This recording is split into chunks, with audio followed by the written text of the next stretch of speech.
And then the next step is apply this mind upon something you prescribe, not upon what the senses prescribe. Now you prescribe some shape or some sound or some name or some science or some subject and apply this to that particular prescribed subject. Gradually that subject begins to germinate in you. You will learn that science without much studying the books.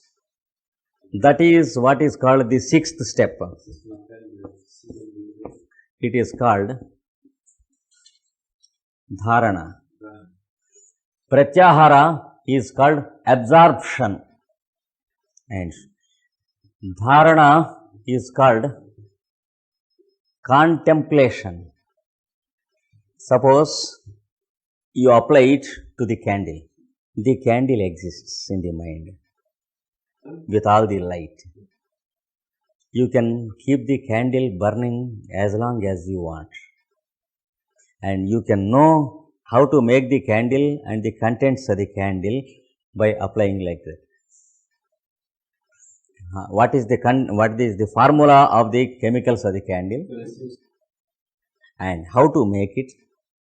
Step by step, all the details will reveal to your mind. Similarly, any science. And then the next step is seventh step. That the candle exists and you do not exist.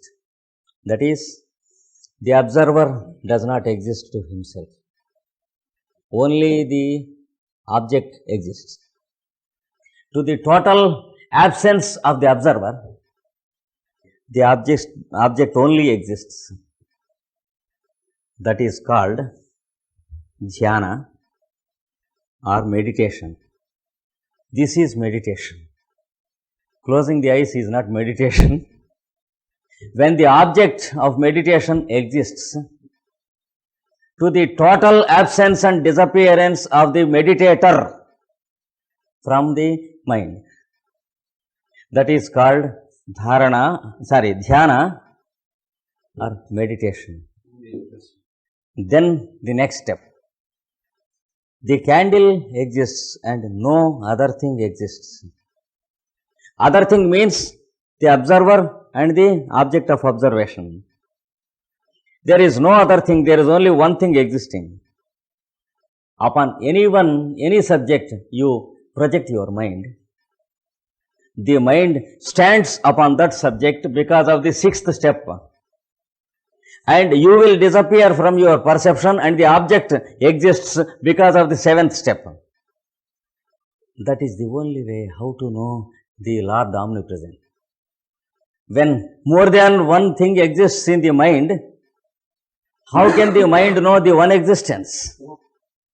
Unless you practice the seventh step and make a real experience of it, you can never know the fifth, sixth and the seventh of the seven planes of existence which we discussed yesterday. That is called the soul experience. Now the next step. No doubt the candle exists in the seventh step. In the next step, the name candle disappears. Only the candle without a name exists. The color of the candle disappears. Only candle exists. And the name of the flame disappears. Flame exists. The shape disappears from your mind. Candle exists. And the flame and the candle disappear. One thing exists. Because candle and the flame are two, but the totality of the candle exists to you. No doubt all the parts exist in your observation, but the parts disappear and the total existence will be in your mind. That is the eighth step. called samadhi. In English, we call it attainment. Attainment. In English, you can use the word attainment. So contemplation, meditation, attainment. Absorption, contemplation, meditation, attainment. Don't think these are chronological phenomenon. Don't think you will get these things one after another. Sometimes you will get 2 at a time or 3 at a time. And the last 3 steps can be made to exist simultaneously. The 6th, 7th and 8th steps can be made to exist simultaneously. That is called simultaneity of existence. In Sanskrit, it is called samyama.